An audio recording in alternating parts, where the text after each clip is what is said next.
Hello, I'm Joseph Mechavich with Kentucky Opera, and welcome to Enemies: A Love Story, the second production in the Brown-Forman 2018-2019 season at the Brown Theater. Enemies: A Love Story is by Ben Moore, and it's a contemporary opera, and we're very fortunate because this opera has a history with Kentucky Opera. In 2009, it was workshopped just with piano and singers. This is an opportunity for the composer and the librettist to see how the piece is flushing out, how the dramaturgy is going on, how the music is associated with the drama itself. And then later on in 2011, the piece was then workshopped again, but using a full orchestra where the composer and librettist got to hear the full impact of this piece. And then a few years ago, Enemies: A Love Story had its world premiere at the Palm Beach Opera. And we're so fortunate that it now comes home back to Kentucky Opera where we can have a reading of this spectacular opera. Opera today is flourishing. American opera is flourishing. Contemporary opera is flourishing. What's great about it, and I'm very fortunate because I do a lot of American opera on this continent and abroad, is that we have composers who are alive, librettists who are alive, who get to communicate their intent, the nuances that they want to the singer-actors, to the musicians. This is one of the greatest gifts. Usually when we're doing museum pieces like what else we have this season, Magic Flute and Rigoletto, I can't call Mozart and I can't text Verdi, but I can these composers. And we can have this dialogue and relationship as to what they want and how they want the story to be told. American opera is flourishing in cities throughout with composers like John Adams, Jake Heggie, Kevin Putz, Jennifer Higdon, Laurie Laitman. Every city is producing American stories that have American music. Now, a lot of times people they're afraid of this word contemporary opera. They think it's going to be. No, it's not. Sometimes it needs to be that way. When the drama is difficult, when the situation is difficult, you might have something called dissonance. But dissonance is good, my friends. It is fantastic. Dissonance is what makes the resolution all that more palatable. This piece, Ben Moore, he has a mantra where he wants to bring melody back into contemporary opera. He wants to make it more accessible. That's an overused term, but he wants to talk in our vernacular and who we are as Americans and what the music came out of. It came out of Broadway. It came out of Carlisle Floyd, the grandfather of American opera. So the sounds that you hear will be in your ear. The sonic world that he paints is something that's in your ear and very accessible, not to mention the story as well being an American story. So let's look at some of these musical examples. What's great, like I said, I get to actually call or communicate with the composer. So like I did last year with Jake Heggie, I said, what are your favorite parts? And it's hard for a composer to narrow down those favorite parts, but he gave me 4 of these musical numbers. The first one is from an aria, and you'll notice that, again, this music is incredibly accessible to our ears, and it's something that we know and have heard.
Great. So these harmonies are very familiar to us. There's a melody. Ben Moore's mantra is bringing melody back. And so you hear this throughout the entire piece. And Ben likes to bring back tunes over and over again. That's sort of uniting everything that you hear coming out of this opera, out of this tune.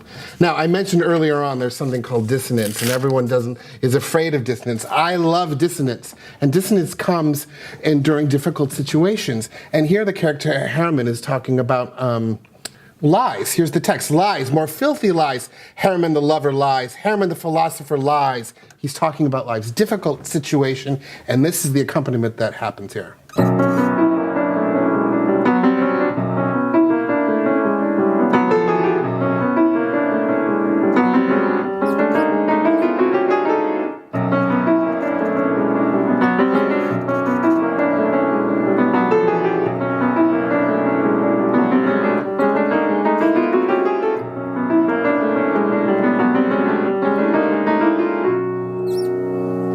Great. So there's an example of something that's completely united to what's happening on stage and with the text. And you hear this on Broadway. You hear this all the time in opera, and of course in this piece, Enemies: A Love Story.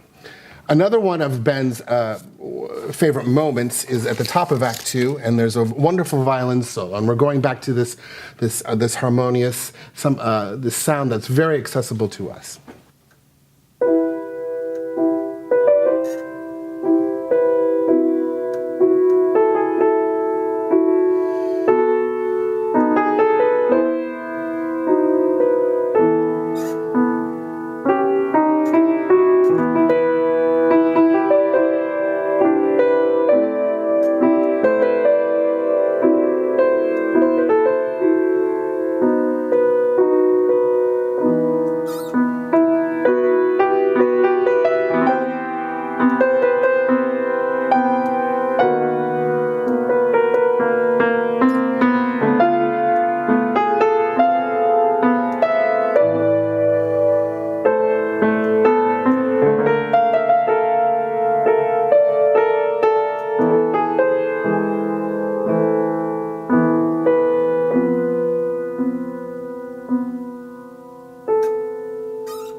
Great. He loves that moment and the solo violin right there.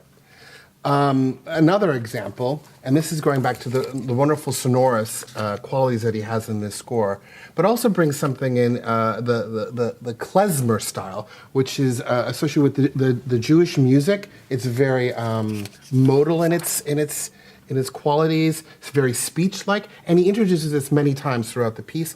And in fact, right here at the beginning of this aria here, Hermann's aria here.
So that's a little taste of Ben Moore's Enemies: A Love Story. So I look forward to seeing you in November at the Brown Theater. And again, thanks to Gist Piano Center for hosting this wonderful opportunity to connect with you.